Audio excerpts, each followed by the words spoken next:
The alarm did not sound like a warning. It sounded like the station was screaming. I was standing on the observation deck of Colony Dorn 7 when the first impact hit. The floor dropped under my feet, then rose again, and every light along the corridor flickered from white to red in less than a second. I am Kale Ondrin, Station Liaison for the Dorith Mining Authority, and in 11 years of service I had never heard that alarm outside of a drill. This was not a drill. A rogue debris cluster had slipped past our outer sensors, moving faster than anything our tracking systems expected. It tore through the shield array before anyone could raise a counterfield, and then it kept going, straight into the lower ring where 412 people lived and worked. I watched the damage reports climb across my screen faster than I could read them. Hull breach in Sector 9. Pressure loss in Sector 11. Fires spreading through the recycling deck, feeding on oxygen that was supposed to keep people alive, not burn them out of their homes. My hands were shaking so badly I could not type my access code on the first try. The station commander, an older Dorith named Belwick Adrun, appeared beside me with a data slate already glowing in his grip. His skin had gone pale gray, which for our species means something close to what humans call the color draining from your face. "Kale," he said, "send the beacon." "Send it now." "To who?" I asked, even though I already knew the answer. Protocol was clear. When a colony cannot save itself, it calls the nearest Allied fleet for help, and the nearest fleet, according to every chart I had ever studied, belonged to humanity. "Anyone who will come," Belwick said. "It does not matter who." I keyed the emergency channel and sent the call. My voice cracked twice while I recorded it, listing our coordinates, our casualties, our failing life support, and the collapsing wall between Sector 9 and the vacuum of open space. When I finished, I sat back and waited, the way you wait for a verdict you already suspect will be bad. We did not have to wait long. The response came back in less than 4 minutes, which for a distress signal crossing that much distance should have been impossible. A voice, low and steady, filled our comms. "This is Response Wing 12. We have your beacon. We are already moving. Do not shut off your beacon. Do not stop transmitting your coordinates. Help is coming." I felt something in my chest loosen, just slightly. Then Belwick leaned toward the console and asked the question I had not thought to ask. "Which unit is Response Wing 12? Are they diplomatic corps, search and rescue specialists?" There was a pause on the other end, a very short pause, but I noticed it, the way you notice a held breath. "They are the nearest available unit," the voice said. "ETA 9 minutes. That is not long enough for you to worry about who they are." The channel closed. I looked at Belwick. Belwick looked at me. Neither of us said anything, because neither of us knew what to say. 9 minutes should have felt like good news. Instead, something about the way that voice had answered made the back of my neck prickle with unease. I had studied humans for most of my career. I had sat across tables from their trade envoys, their scientists, their careful, measured diplomats who spoke slowly and chose every word like it was a precious stone. Those were the humans I knew, calm, patient, almost gentle in how they handled disagreements between species that did not always understand one another. I had heard stories, of course. Every species that dealt with humans had heard stories. Rumors about other kinds of humans, the ones who did not sit at negotiating tables, the ones sent when talking was no longer an option. I had always assumed those stories were exaggerated, the way frightening stories tend to grow larger every time someone repeats them. I was about to find out how wrong I had been. 9 minutes is a strange unit of time when your station is dying around you. I spent the first 2 of them helping redirect emergency crews towards Sector 9, where the hull breach was worst. I spent the next 3 watching pressure readings drop in 3 more sectors, each drop making my stomach twist tighter. By minute 6, Sector 11 had lost artificial gravity entirely, and reports were coming in of colonists trapped behind a jammed blast door, unable to reach the evacuation pods. At minute 8, my scanner picked up an incoming vessel. It did not look like the sleek transport ships humanity usually sent for diplomatic missions. This ship was blunt and heavy, its hull scarred with old burn marks that had never been properly repaired, patched instead with mismatched plating that suggested it had seen far more damage than it should have survived. It moved fast, faster than our own shuttles were rated to travel, and it did not slow down as it approached our damaged docking ring. "They are going to hit the ring," Belwick said, his voice tight. They did not hit the ring. At the very last possible moment, the ship's thrusters flared, and it swung into a docking approach so tight and so precise that I actually gasped out loud. Whoever was piloting that vessel had either done this exact maneuver 100 times before, or they simply did not believe in slowing down for anything, including caution. The docking clamp engaged with a heavy metallic sound that rang through the whole station. A moment later, the airlock cycled open. I do not know exactly what I expected to see. Perhaps calm officers in pressed uniforms, moving with the same unhurried confidence I had always associated with human diplomats. Perhaps a rescue team with clean equipment and practiced, gentle voices, the kind you would want beside you in an emergency. What stepped through that airlock was something else entirely. There were 6 of them. The first through the door was a woman with short dark hair and a jaw set so tight it looked carved from stone. She was already speaking before her boots touched our deck plating, her voice sharp and fast, giving orders to the crew behind her without once looking back to check if they were following. Her name, I would learn later, was Ellie Marsh, and she moved like someone who had been interrupted in the middle of an argument and had simply carried that argument onto our station with her. Behind her came a heavier-built man named Derek Voss, his knuckles wrapped in worn tape, an expression on his face that reminded me of a storm that had not yet decided where to break. Then came a lean, quiet man called Owen Blake, whose eyes moved constantly across every corridor, every shadow, every flickering light, as if he were cataloging threats before they had even fully formed. None of them looked at me.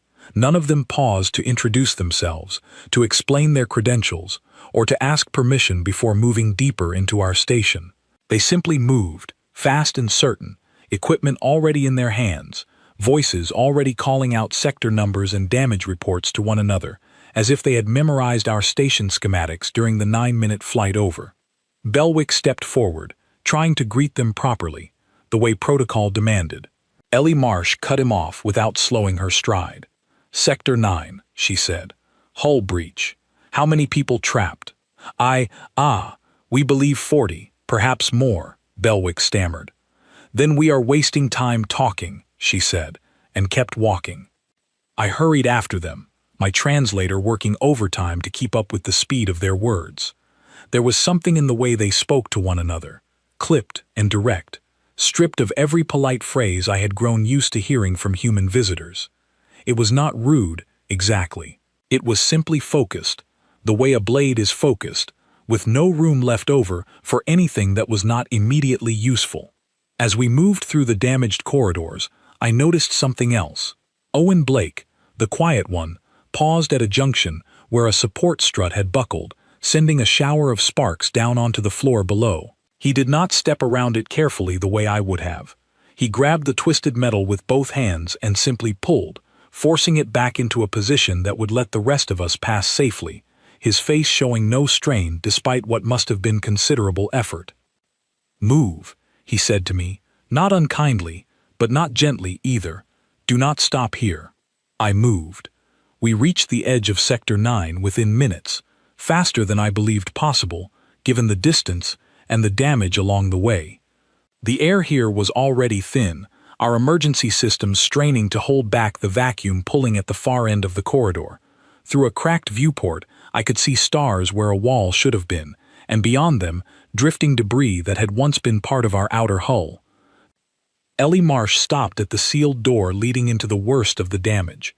She placed one hand flat against it, feeling for something I could not identify, then turned to the rest of her team. "They are still alive in there," she said. "I can feel the air pressure shifting. Someone is moving on the other side." Derek Voss stepped up beside her, cracking his knuckles once, a habit I would come to recognize as something he did before difficult work rather than any threat toward another person. "Then we go get them," he said. I looked at Belwick. Belwick looked at me. Neither of us had ever seen anyone approach a sealed emergency door with the level of certainty these 6 strangers carried, as if the door itself was simply an obstacle that had made the mistake of standing between them and the people who needed saving. I did not yet understand what I was looking at. I only knew that something in the way these humans moved, something in the tightness of their jaws and the sharpness in their eyes, felt less like the calm diplomats I had studied for years, and far more like something waiting to be unleashed. Whatever it was, I had a growing feeling that our 412 colonists were about to be very lucky it had come. Derek Voss did not wait for permission. He pressed both palms against the sealed door, found the manual release panel hidden beneath a layer of scorched paint, and tore the cover away with a single hard pull. Sparks jumped from the exposed wiring, but he did not flinch.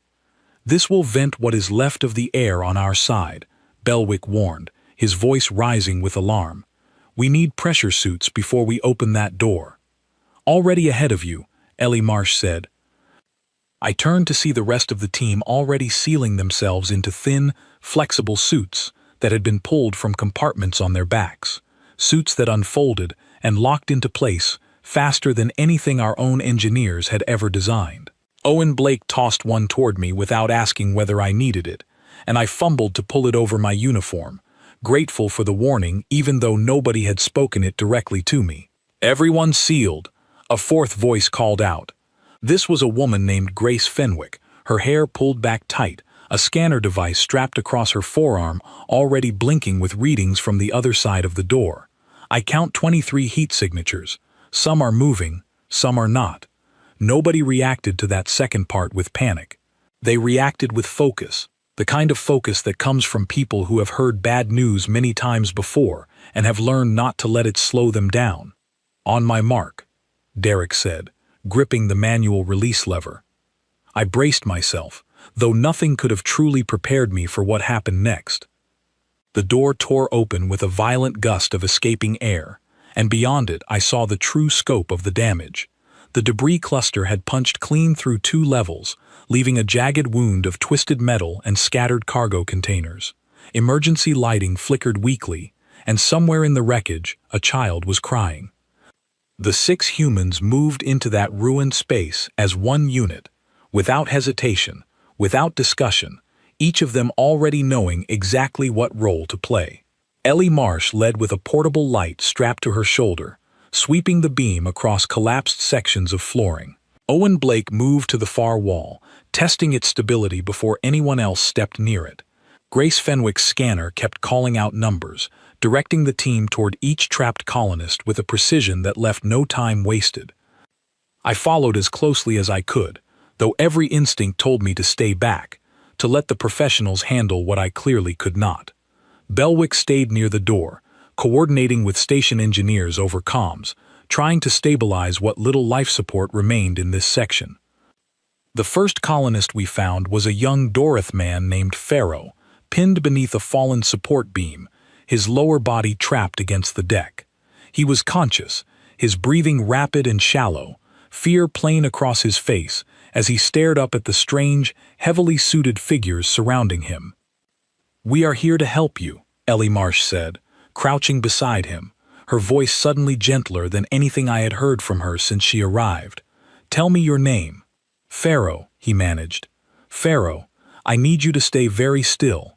My colleague is going to move this beam, and it is going to be loud, but you are going to be fine." Derek Voss knelt on the other side of the beam, testing its weight with both hands before positioning himself properly beneath it. I expected him to call for equipment, for some kind of lifting tool or mechanical assistance. Instead, he simply set his shoulder against the metal, planted his feet, and pushed. The beam groaned, resisting at first, then slowly, impossibly, it began to lift. I watched the muscles along his neck stand out with the effort, watched sweat break across his forehead despite the cold air rushing through the breached section, and still the beam continued rising until Grace Fenwick and Owen Blake were able to slide Pharaoh free from beneath it. The moment Pharaoh was clear, Derek let the beam drop back down with a heavy crash, then immediately turned toward the next collapsed section without pausing to catch his breath. "Two more heat signatures. 20 meters ahead," Grace called out. "One is not moving." That last detail sent a ripple of tension through the team, a subtle shift I noticed even though nobody said anything aloud.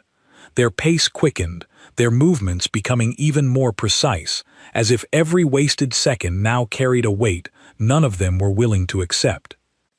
We found the next colonist, an older woman, trapped inside a maintenance closet that had been sealed shut when the surrounding wall buckled.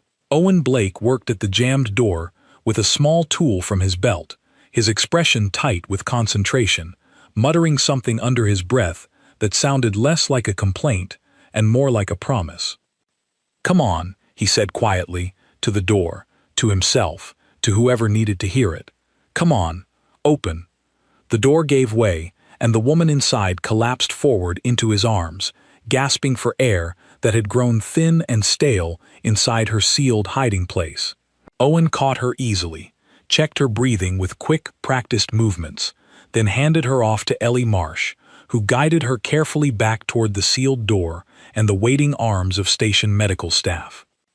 The final heat signature, the one that had not been moving, turned out to be a man named Callum Reyes, though not the human Callum Reyes I would later learn commanded this response wing.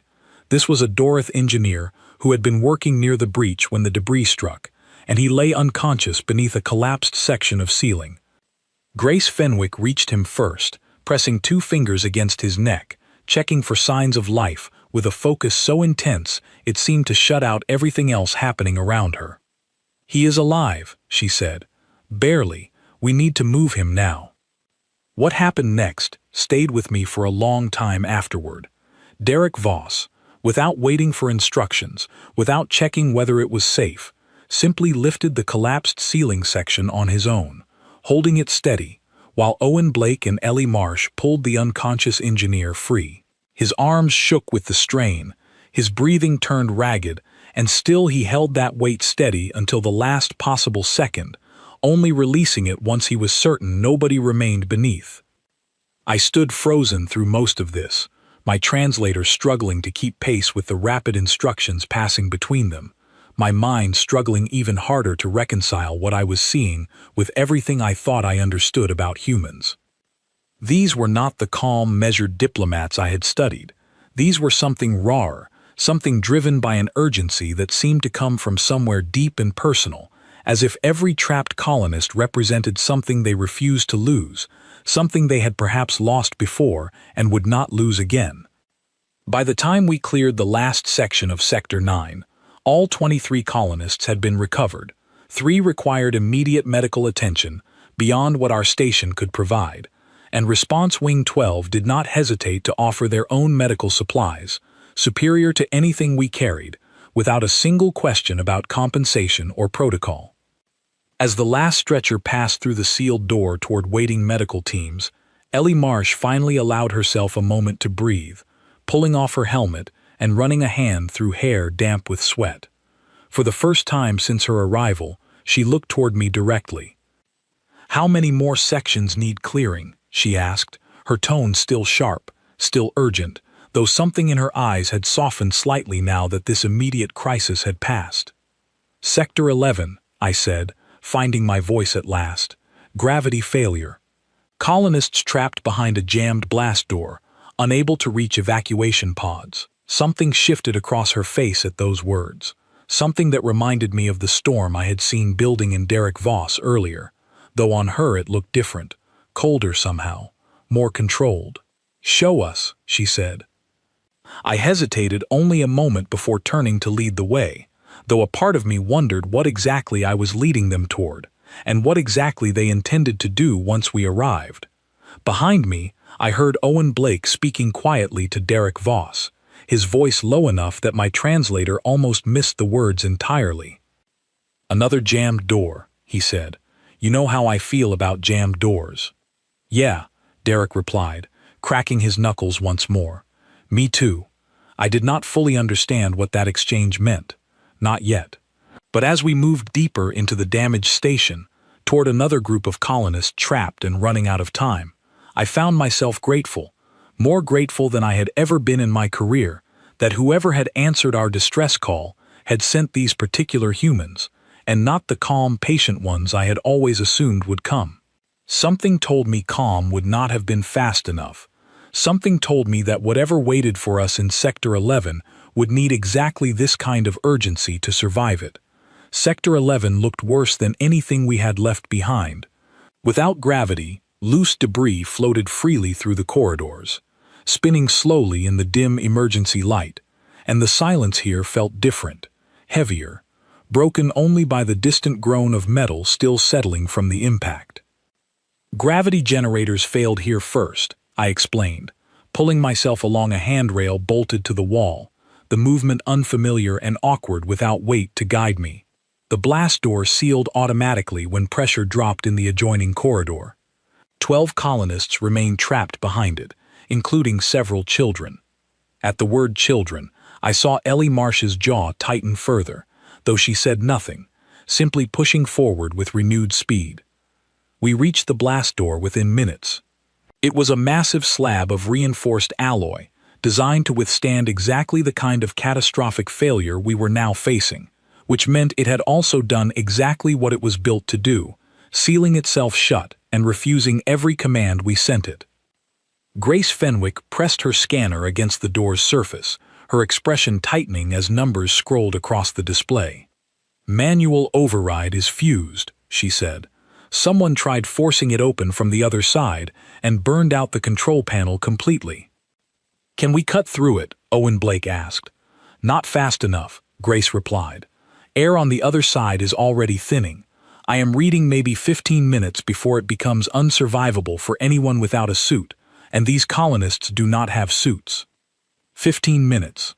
I felt my stomach drop at the number, knowing exactly how quickly 15 minutes could disappear when everything around you seemed determined to work against you.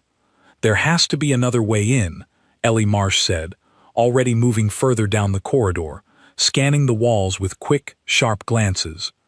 "Kale, does this station have secondary access points? Maintenance shafts? Anything?" I pulled up the schematics on my own device, my hands still unsteady, and found what I was looking for after a moment that felt far too long. "There is a maintenance shaft," I said, "but it runs directly behind the debris cluster that caused this breach in the first place. There could still be movement in that section. Loose fragments, unstable plating, possibly worse." "Worse how?" Derek Voss asked. I hesitated, because what I was about to say sounded almost unbelievable even to me, a lifetime resident of a mining colony that had seen strange things drift in from the deep dark beyond our charted systems. "Debris clusters like this one sometimes carry more than rock and metal," I said. "Scavenger swarms. Small creatures that live inside asteroid fields, drawn to warmth and motion. If any came through with the impact, they could be nesting in that shaft right now." Silence settled over the group for a moment. I expected fear, or at least hesitation, the kind of pause that comes before someone decides a plan has become too dangerous to attempt. Instead, I watched Owen Blake simply check the charge on a device strapped to his hip, his expression unreadable. "Then we deal with them," he said. 12 people are still waiting on the other side of that door. That has not changed." Ellie Marsh nodded once, already turning toward the direction I had indicated on the schematic. "Kale, lead us there," she said. "Derek, Owen, you are with me. Grace, stay here and keep working that control panel in case we find another way to release it from the inside. The rest of you, keep clearing debris from this corridor in case we need a fast path back out." Nobody argued. Nobody asked for more time to think it over. They simply moved, and I found myself moving with them, pulled along by something that felt less like courage and more like the simple refusal to be the reason anyone hesitated. The maintenance shaft entrance was a narrow hatch set into the floor, barely wide enough for a single person to pass through at a time. Ellie Marsh knelt beside it, pressing her ear against the metal for a long moment before speaking. "I hear movement," she said quietly. "Multiple sources. Small, but many." "How many is many?" I asked, my voice barely above a whisper.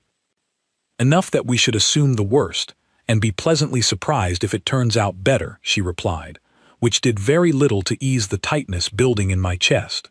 She opened the hatch slowly, careful to make as little noise as possible, and lowered herself down into the darkness below.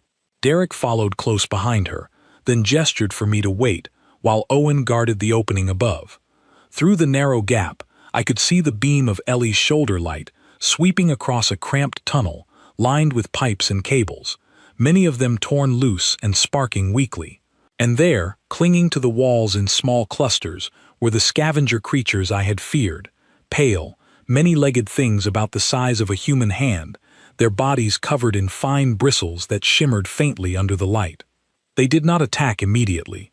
They simply watched, dozens of small dark eyes reflecting the light back toward us, their bodies utterly still, in a way that felt more unsettling than if they had simply charged forward. "They are territorial," I whispered down to Ellie. "They will defend this space if they feel threatened, but they generally avoid confrontation with anything larger than themselves." "Good to know," she murmured back. "Derek, clear a path along the left wall. I will take the right.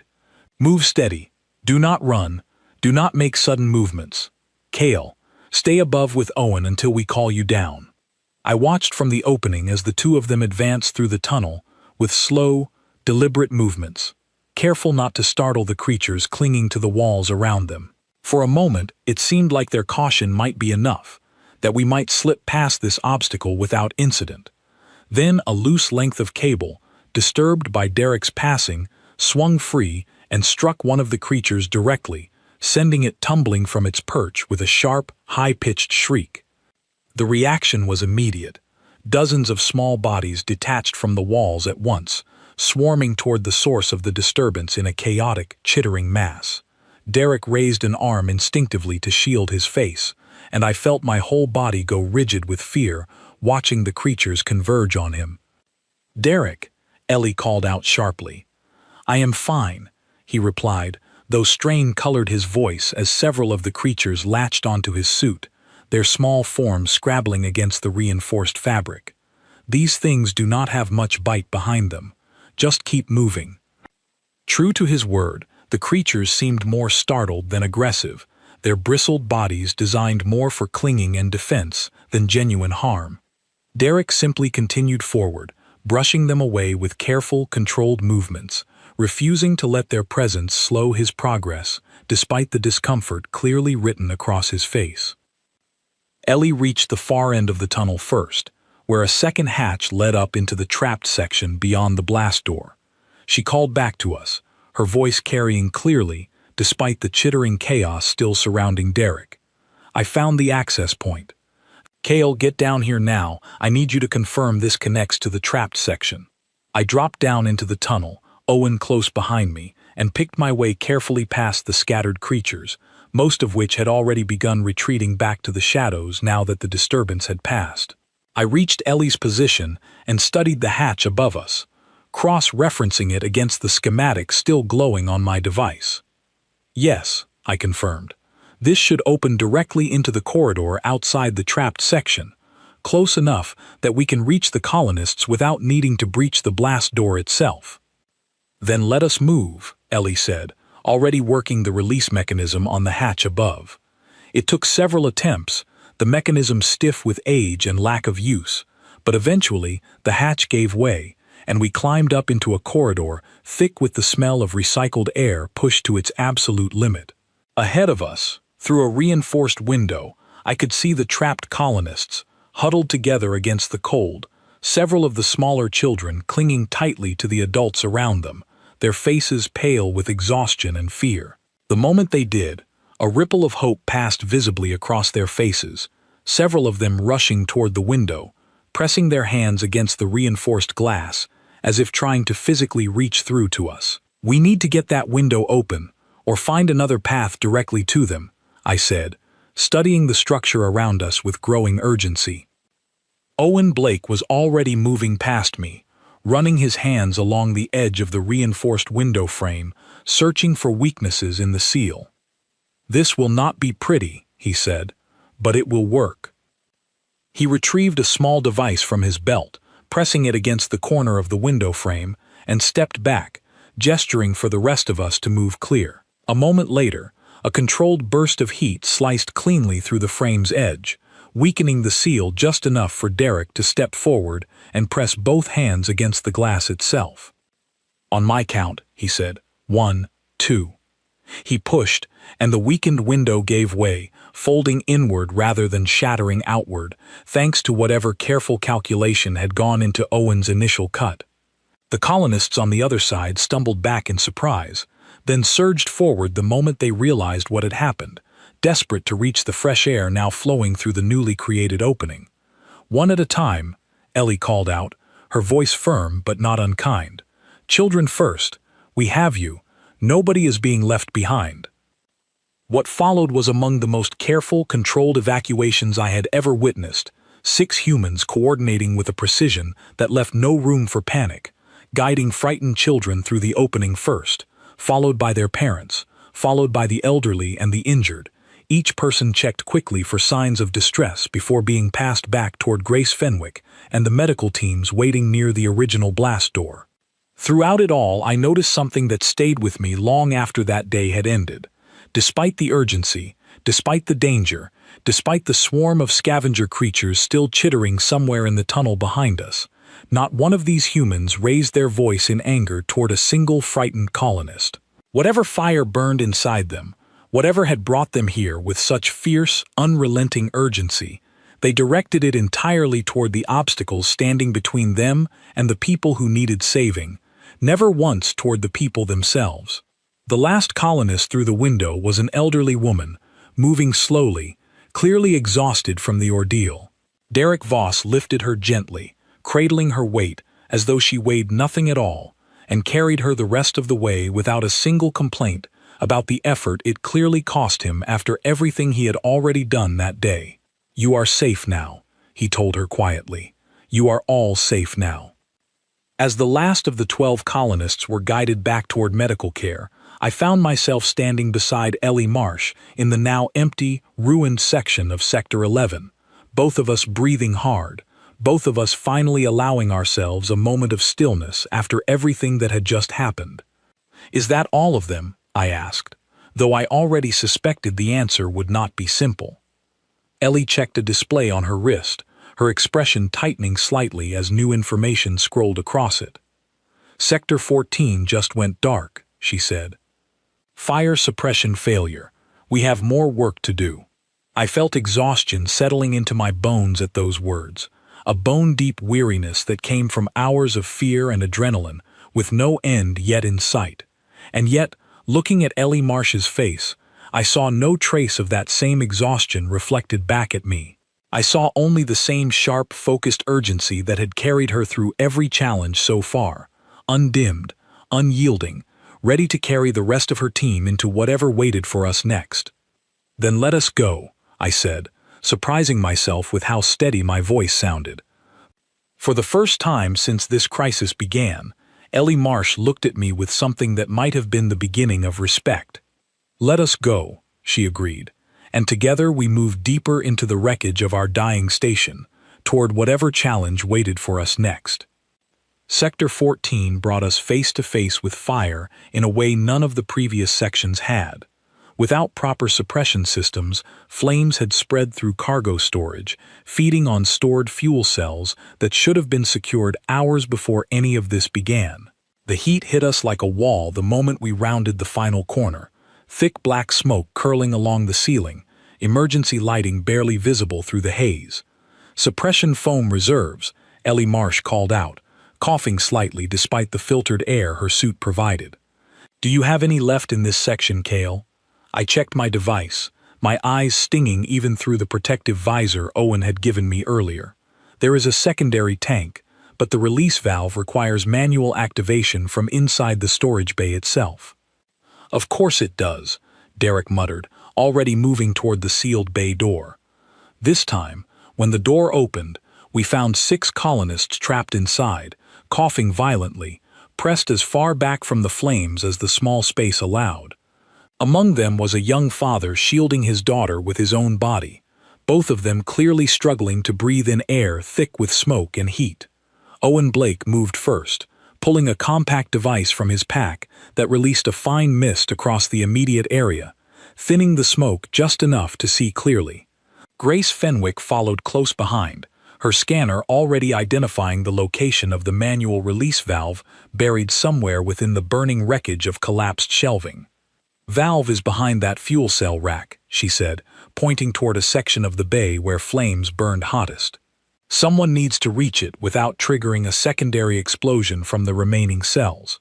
Nobody hesitated, though I noticed something shift in the group's energy, a tightening of focus that told me they understood exactly how dangerous this particular task would be. "I will go," Derek said. "No," Ellie replied immediately, her voice sharp with something that sounded almost like fear, though I had not heard fear from her since this crisis began.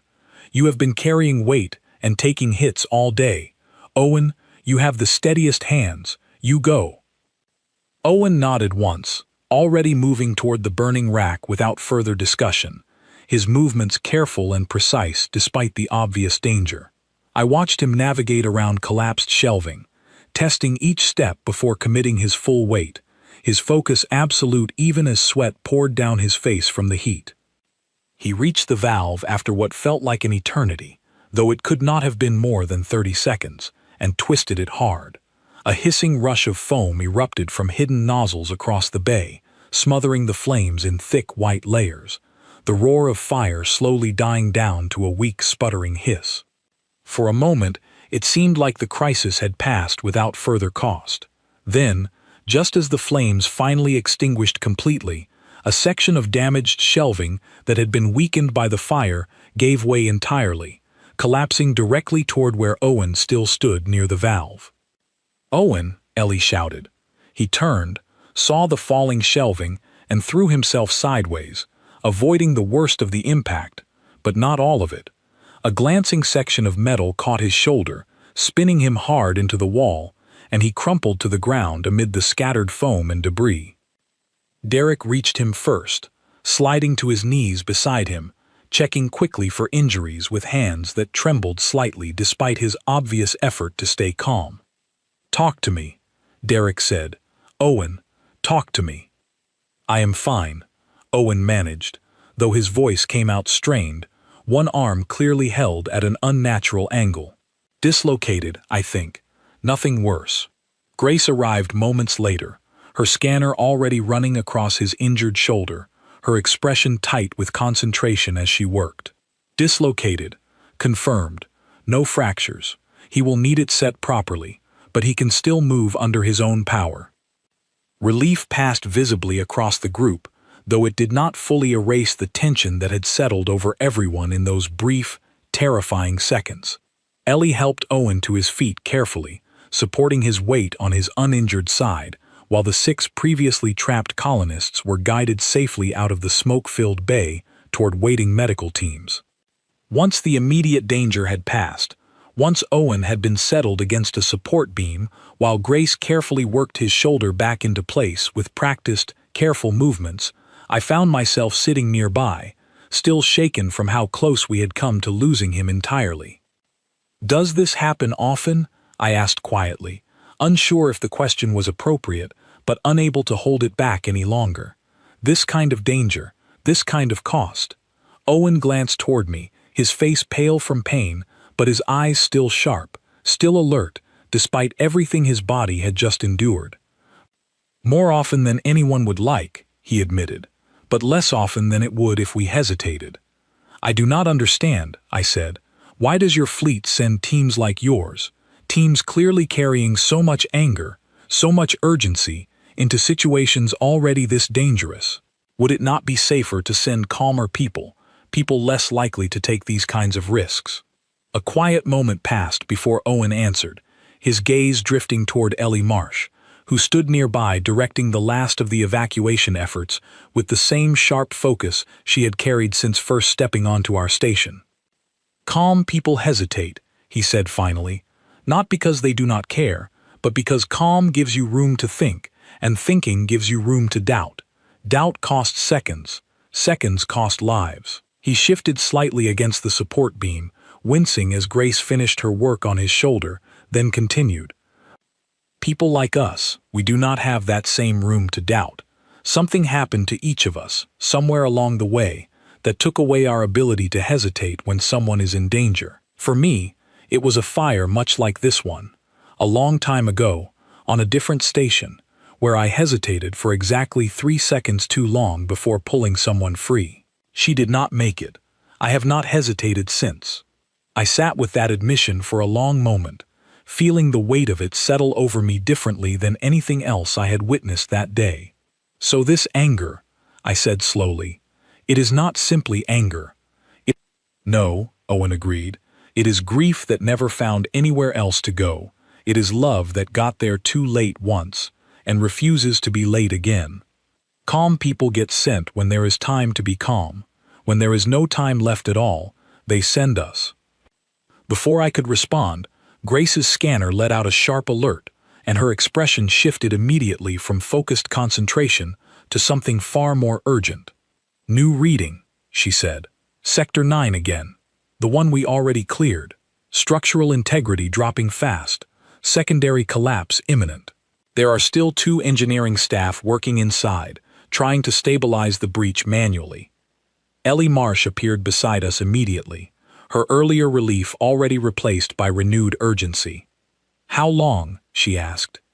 Maybe 4 minutes before that whole section folds in on itself, Grace replied.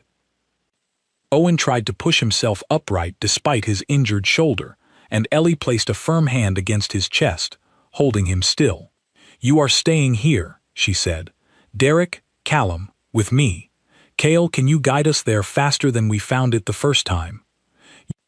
I nodded, already moving, though something cold had settled into my chest at the mention of only 4 minutes remaining. I had seen these humans move fast already, had seen them accomplish things I would have believed impossible only hours before, but 4 minutes felt like an impossibly small margin, even for them.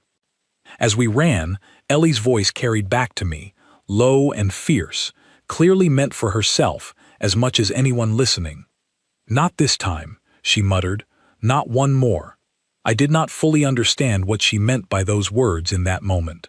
I only understood, watching her push herself harder with every step, that whatever grief had shaped her the way it had shaped Owen, whatever loss had carved this fierce, unrelenting urgency into every one of these humans, none of them intended to let this day add another name to whatever list they carried silently within themselves. We reached Sector 9 with barely a minute to spare, the walls around us already groaning under stresses no structure should have been asked to bear. And there, in those final desperate seconds, I watched Ellie Marsh and Derek Voss do something that should not have been possible, something that would stay with me for the rest of my life, long after this terrible day had finally come to an end. The 2 engineers were named Torin and Wexley, both of them working desperately against a control panel wedged between 2 buckling support beams, trying to reroute power away from a strained section before the entire wall gave way completely. Neither of them heard us approaching over the groaning metal surrounding them, both too focused on the failing readouts in front of them to notice how little time remained. Get clear, Derek shouted, his voice cutting through the noise.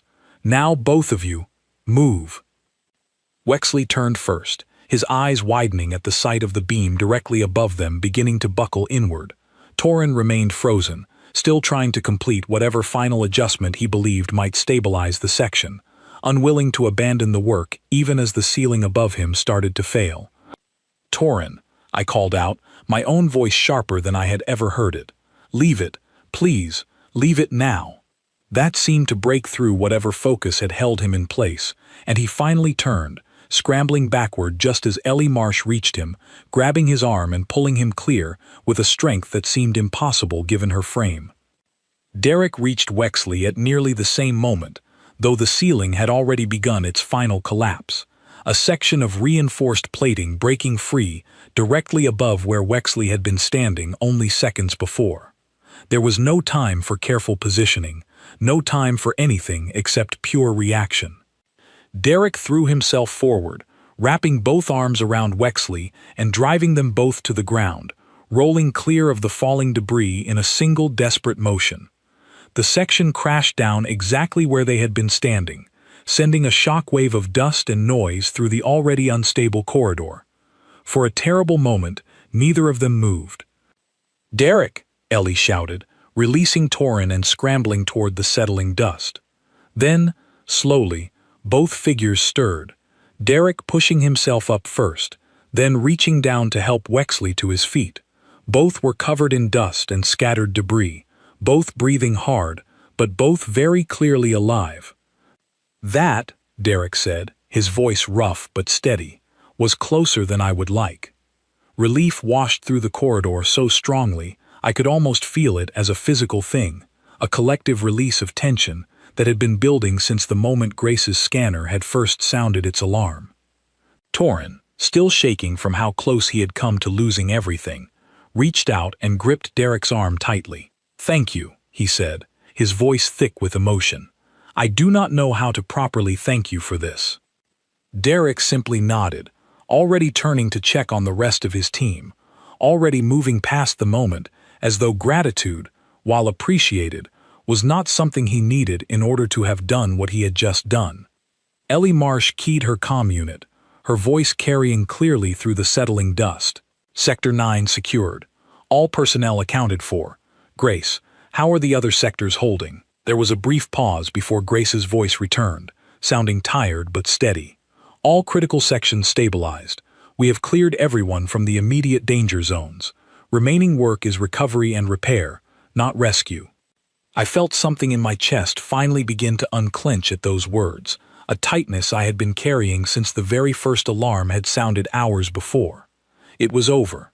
Whatever else remained to be done, the immediate crisis, the desperate race against collapsing walls and failing life support, had finally come to an end.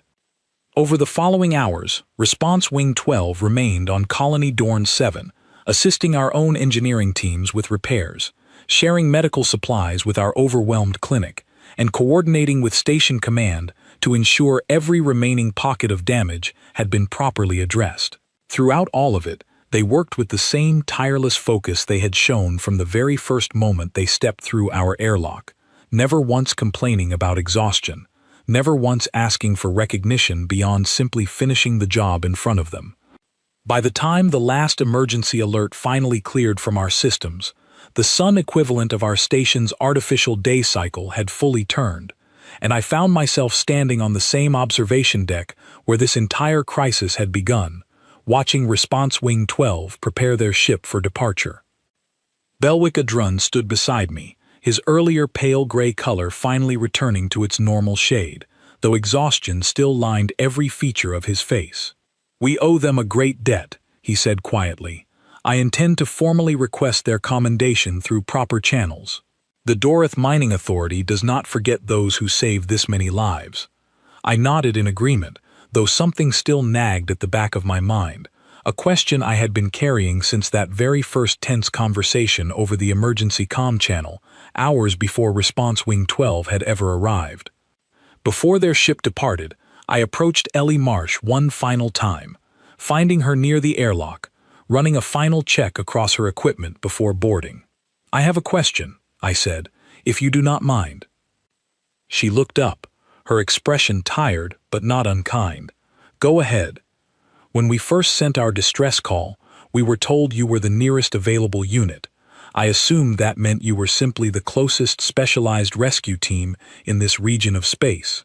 But watching everything your team accomplished today, the skill, the coordination, the sheer determination none of you ever seemed to lose, I find myself wondering, are you truly considered a standard response unit? Or were we simply fortunate enough to receive one of humanity's most elite teams?" Something flickered across Ellie's face, an expression I could not quite identify, somewhere between amusement and something more complicated. "Response Wing 12, she said, "is not an elite unit. We are not the best trained team in our fleet, and we are certainly not the most experienced. We are simply the team that happened to be closest when your beacon came through, and the team that happened to already be awake and ready to move the moment that alarm sounded." I stared at her, trying to process what she had just told me. "You are saying there are teams more skilled than yours?" "Plenty," she confirmed. "We are good at what we do not misunderstand me. But elite units exist. Teams with better equipment, more advanced training, years of specialized experience that none of us can claim.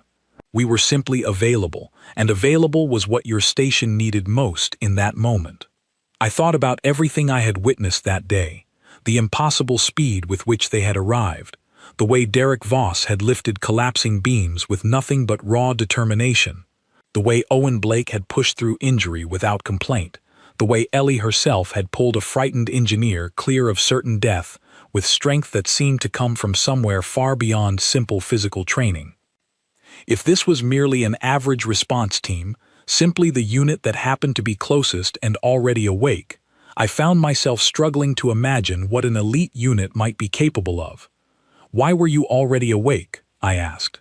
"Why were you ready to move so quickly, faster than any protocol should have allowed?" Ellie's expression shifted again, something tightening around her eyes that told me this question touched on something more personal than the others had. "We had just come from another mission," she said quietly, "one that did not go the way we needed it to. We were still processing that when your beacon came through. I suppose you could say we were already carrying more than our fair share of frustration that day, and your emergency simply gave us somewhere useful to put it." I did not press further, sensing that whatever loss had preceded our own crisis was not something she wished to discuss with someone she had only just met. Instead, I simply nodded, filing away everything I had learned that day, everything I would need to properly understand for future reports back to the Dorothy Mining Authority. As Ellie turned to board her ship, she paused once more, glancing back toward me with something that looked almost like a smile, faint and tired, but genuine. "For what it is worth," she said, "your colony was lucky today, not because we are the best team humanity has to offer, but because whoever was on duty when your beacon arrived happened to already be angry enough to move fast, and stubborn enough to refuse losing anyone else that day." With that, she disappeared into the airlock, and moments later, their scarred, battle-worn ship pulled away from our damaged docking ring, accelerating into the black with the same fierce urgency that had carried them through every challenge since their arrival. I stood on that observation deck for a long time after they had gone, watching the stars slowly return to stillness, thinking about everything I had witnessed and everything Ellie Marsh had told me in those final moments before departure. In the months that followed, I made it my personal mission to properly research humanity's response fleet structure, determined to understand exactly what kind of teams existed within their ranks and where Response Wing 12 truly fit among them. What I discovered only confirmed everything Ellie had told me and added a layer of understanding I had not expected to find. Humanity, it turned out, organized much of their emergency response around something they called readiness rotation, ensuring that teams recently returned from difficult missions remained on standby for immediate deployment rather than resting immediately afterward. The reasoning, according to several official documents I managed to access, was surprisingly practical. Teams processing recent loss, recent frustration, recent grief, responded to new emergencies with a level of urgency and determination that calmer, more rested teams simply could not match. In other words, humanity had learned, through what must have been considerable trial and difficult experience, that anger properly focused, properly directed towards saving lives rather than causing harm, made for remarkably effective rescue workers. Not because anger itself was virtuous, but because it refused, in ways calm composure sometimes could not, to accept failure as an option. I shared this understanding eventually with Belwick Adrun, and together we quietly amended our own colony's emergency protocols, no longer simply requesting the nearest available help from our allied species, but specifically requesting whatever team happened to be most urgently motivated in that particular moment.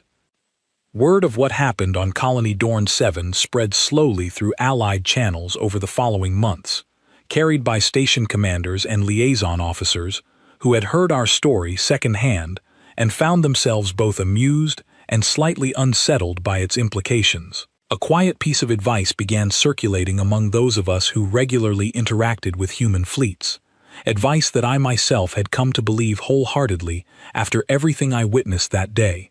Never assume you understand humanity simply because you have met their calm, patient diplomats. Never assume their capacity for gentle negotiation represents the full scope of what they are capable of. And should you ever find yourself in genuine crisis, desperate enough to send out an emergency beacon with no idea who might answer, take comfort in one simple truth learned through hard experience across countless allied worlds. You do not want humanity's calmest people showing up to save you. You want the ones who are still angry enough to refuse losing anyone else that day. Because those are the ones who will tear through burning wreckage with their bare hands, who will hold collapsing ceilings steady on nothing but sheer stubborn will, who will run toward danger rather than away from it, not because they lack fear, but because somewhere along the way, grief taught them that hesitation costs more than any personal risk ever could. Colony Dorn 7 survived that day because 6 angry humans happened to be awake and ready when our beacon reached them. 412 lives continued because Response Wing 12 carried something into that crisis that no amount of calm, careful training could ever fully replace. I do not know what mission preceded ours, what loss had shaped their urgency so sharply before they ever answered our call. I never learned the details, and I suspect I never will. But I know this. Whatever it was, whatever grief drove them to move as fast and as fiercely as they did that day, I remain endlessly grateful that our colony's darkest hour happened to align with theirs. Because sometimes, the very worst day in someone else's life becomes the reason your own worst day does not end in tragedy. And sometimes, against every expectation you carried into that moment, the angriest people you have ever met turn out to be exactly the people you needed most.